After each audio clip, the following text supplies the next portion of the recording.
ছায়ার রাজ্য আর আলো ছেলের গল্প। এক ছিল অদ্ভুত এক রাজ্য, নিশাপুর। এই রাজ্যে দিনের বেলা সূর্য উঠত না, সবসময় হালকা অন্ধকারে ঢাকা থাকত চারপাশ। মানুষজনও যেন একটু চুপচাপ, একটু ভীতু। এই রাজ্যে থাকত এক কিশোর, তার নাম তাহিন।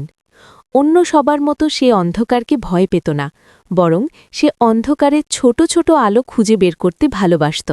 জোনাকি, আগুনের স্ফুলিঙ্গ কিংবা পানিতে চাঁদের প্রতিবিম্ব। একদিন গভীর রাতে তাহিন জঙ্গলে ঘুরছিল। হঠাৎ সে দেখল একটা পুরনো আয়না মাটিতে পড়ে আছে। সে আয়নায় তাকাতেই অবাক, তার নিজের ছায়া আলাদা হয়ে দাঁড়িয়ে গেল।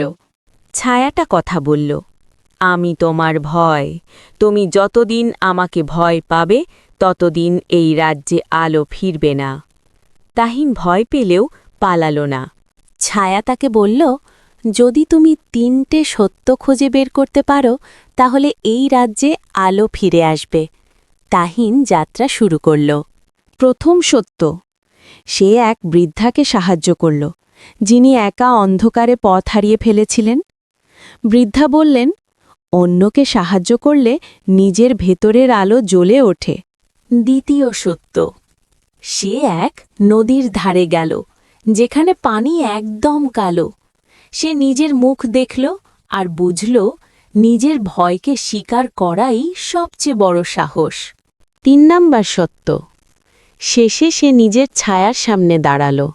সে বলল, তুমি আমার অংশ, আমি তোমাকে ভয় পাই না। হঠাৎ পুরো রাজ্য কাঁপতে লাগল। তাহিনের ছায়া ধীরে ধীরে আলো হয়ে গেল, আর সেই আলো আকাশে ছড়িয়ে পড়ল। প্রথমবারের মতো নিশাপুরে সূর্য উঠল। মানুষজন অবাক, এতদিন আমরা নিজের ভয়েই অন্ধকারে ছিলাম। রাজা তাহিনকে ডেকে বললেন, তুমি আমাদের আলো ফিরিয়ে এনেছ, তুমি রাজ্যের নায়ক। তাহিন হাসল, আমি শুধু ভয়কে বন্ধু বানিয়েছি।